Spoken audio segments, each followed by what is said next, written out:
Sesión 2. Autorregulación emocional.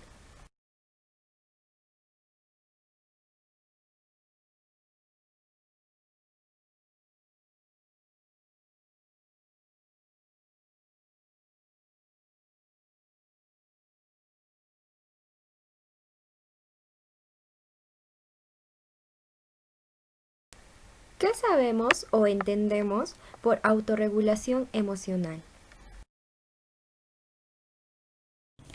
Vamos a presentar un video que será explicado al finalizar y realizaremos preguntas para poder motivarnos a participar y estar atentos al tema a tratar, ya que es muy importante, porque la autorregulación siempre nos va a ayudar a poder controlar esas emociones que a veces se salen de control y darle el lado positivo a las cosas negativas que están pasando.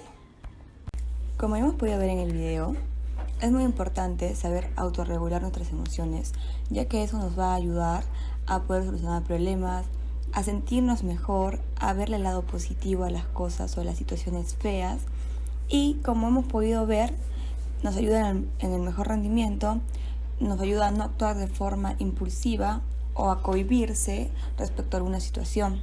En cambio, las personas que no las pueden autorregular tienen problemas emocionales, problemas en conductas y académicos. Ahora vamos a responder estas preguntas, ya que es muy importante que ustedes puedan entenderlas. ¿Por qué es importante la autorregulación de nuestras emociones en la vida diaria? ¿Cómo manejan las emociones en este periodo de estar en casa? Cuando las cosas se complican, podemos autorregular emociones para así permitir reconocer esos sentimientos y calmarnos. Conoce y maneja tus emociones. ¿Qué debo saber?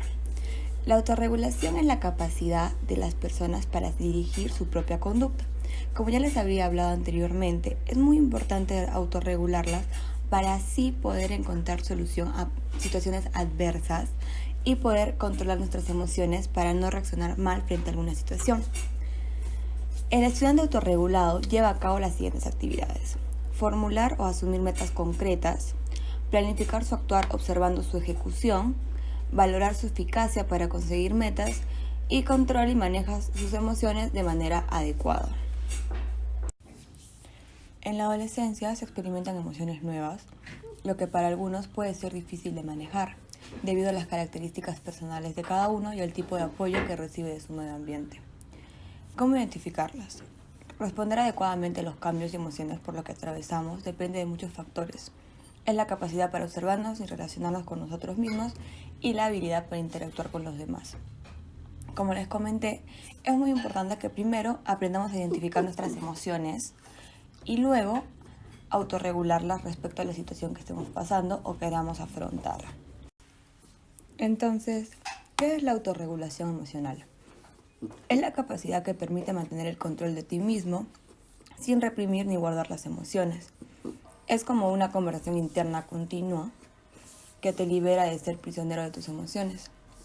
Este diálogo contigo mismo te permite sentir emociones de cólera, rabia, alegría o tristeza y a la vez orientarlas de manera que no afecten a tu persona ni a la de los demás.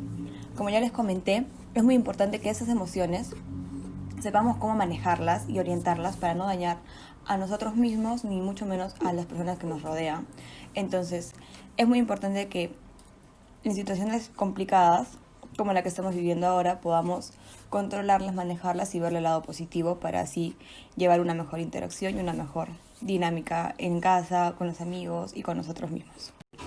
Vamos a realizar una dinámica que se denomina brújula de las emociones. Nuestro objetivo va a ser distinguir las distintas emociones que sentimos en determinados momentos.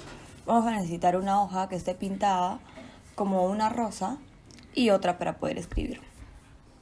Ahora, luego de tener la rosa ya dibujada con 4 florcitas, vamos a pintar la alegría al norte y reflexionamos sobre la pregunta: ¿qué he logrado? Cosas buenas que hayas logrado en tu vida y que te sientas orgulloso. Al sur reflejamos la respuesta y responderemos: ¿qué he perdido?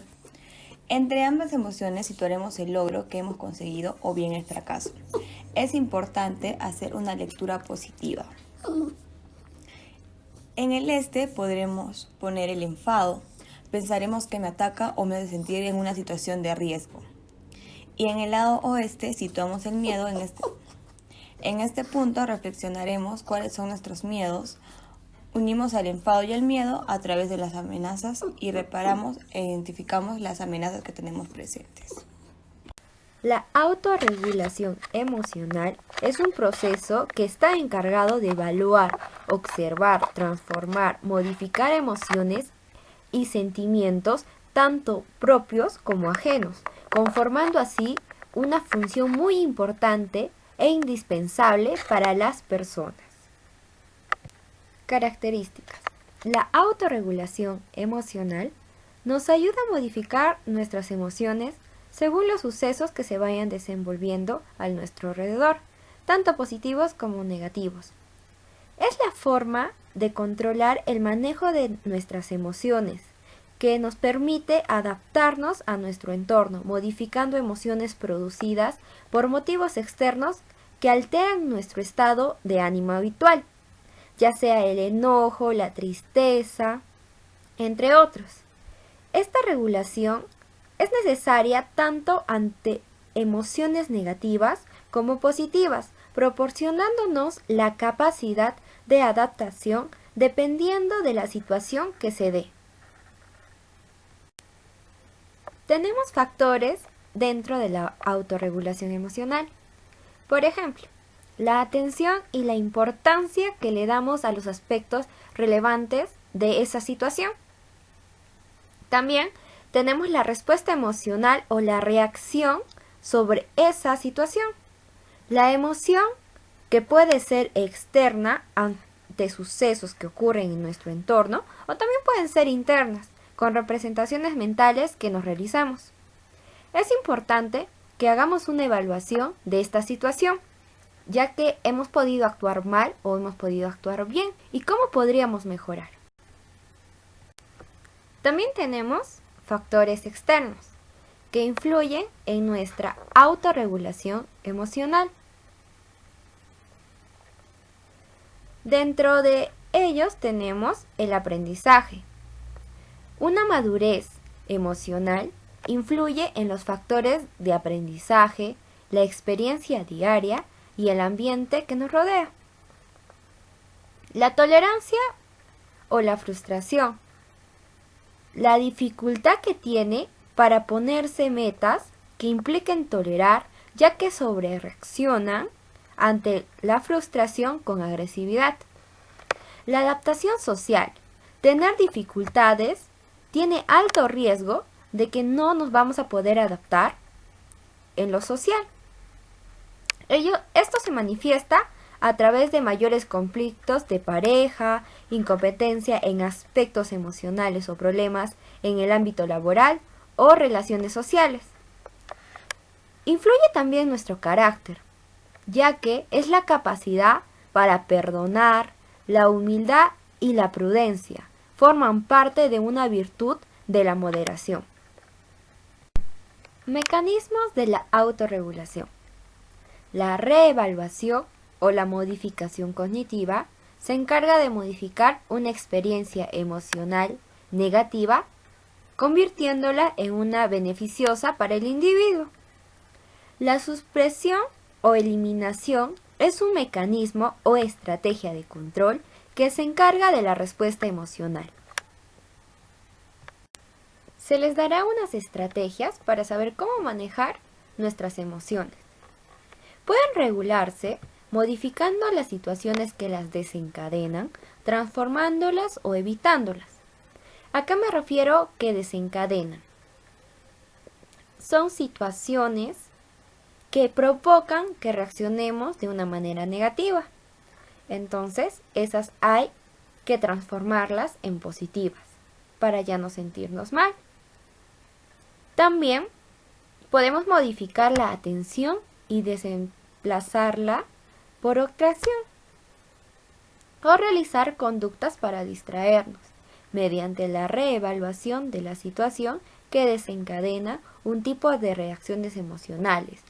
Las emocionales me refiero a la tristeza, al enojo, a la alegría, entre otras.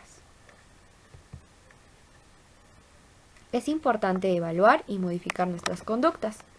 ejerciendo una influencia sobre estas emociones, sobre cómo y cuándo las experimentamos, cómo podemos actuar sin herirnos y sin herir a los demás. En la parte izquierda de nuestro monitor vamos a encontrar un semáforo. ¿Qué nos quiere decir este semáforo? El color rojo nos indica parar. Ante una situación, primero nos detenemos. Después, el color amarillo nos indica pensar. Pensar si está bien o si está mal. Después, vamos a ver el color verde. Actuar positivamente sobre una situación. Como ya hemos mencionado anteriormente, la autorregulación de nuestras emociones influye bastante en nuestra atención, en nuestra memoria, en la planificación y la resolución de nuestros problemas. Si no hacemos una autorregulación de nuestras emociones, se van a chocar con las emociones negativas, que estas emociones pueden desencadenar como trastornos psicofisiológicos. Ejemplo, en emociones negativas tenemos el miedo, la ira, la tristeza, el asco o el disgusto, que va de la mano con el miedo.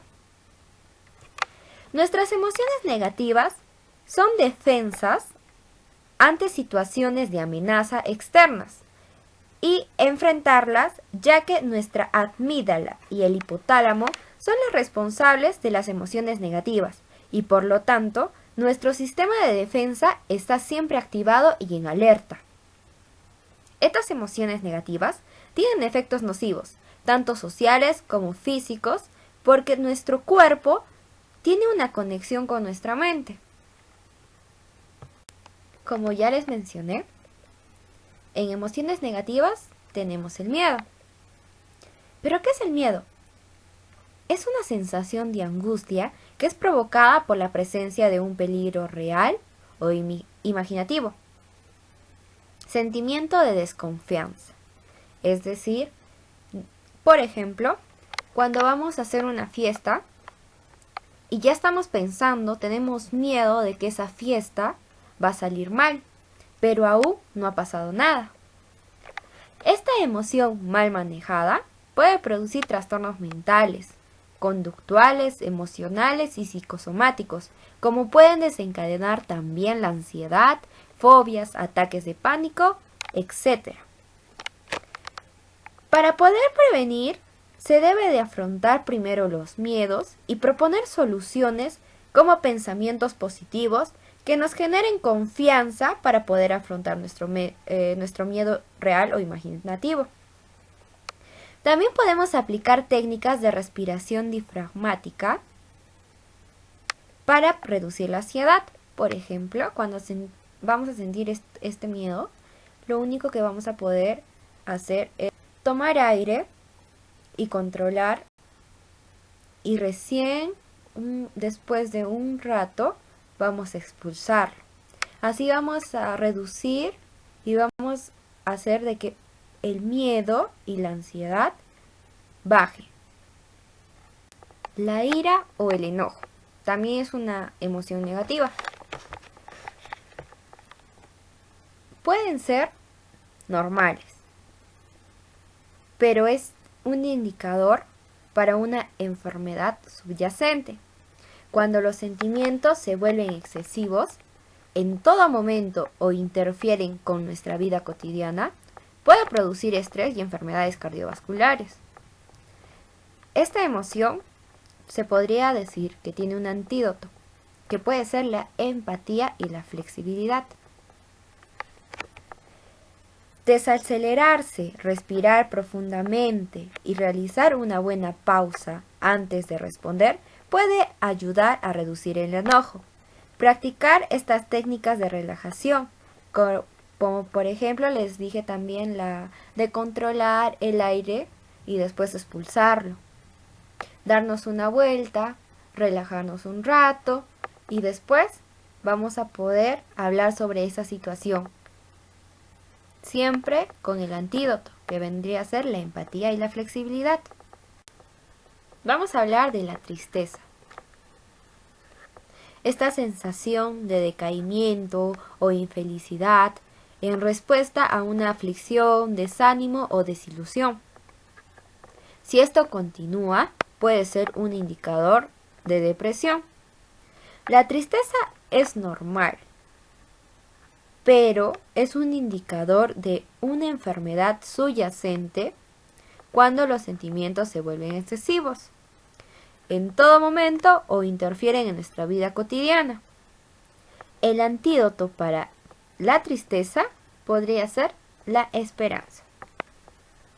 La tristeza ocasional a menudo se pasa rápido, pero hablar con un amigo, con un familiar o pasar tiempo con los amigos, con los familiares, puede ayudar a aliviar un poco nuestra tristeza. Hacer actividades que puedan generarnos alegría y que también nos puedan ayudar a distraernos. El asco o el disgusto es una emoción intermedia, ni positiva ni negativa, ya que, como positiva, nos ayuda a prevenir enfermedades, elementos tóxicos y nocivos para nuestra integridad física y también emocional. En tanto, a nuestro nivel conductual nos impulsa a evitar, rechazar y alejarnos de todo aquello que nos provoca asco o disgusto. Y en eso estriba su función de protección, pues nos impulsa a rechazar y evitar lo que puede ser peligroso para nuestra salud. Pero si no es bien manejada, puede volverse una emoción negativa. Listo. Se va a hacer 3 preguntitas para que puedan participar y también anotarlas en su hojita o cuaderno. Pueden debatirlo y compartirlo durante clase o también lo pueden escribir en el chat, ya que van a conversarlo esto con sus compañeros o compañeras y después van a responderlas. También puede ser personal. La primera pregunta dice: ¿qué pensamientos hacen que mi emoción negativa aparezca? La segunda pregunta va a ser: ¿qué situaciones provocan que especialmente aparezca? ¿Qué ocurre cuando reaccionamos bien y reaccionamos mal? La tercera pregunta vendría a ser: ¿qué tendría que pasar para que mi emoción sea positiva ante una situación negativa? Listo, esto sería todo. Gracias.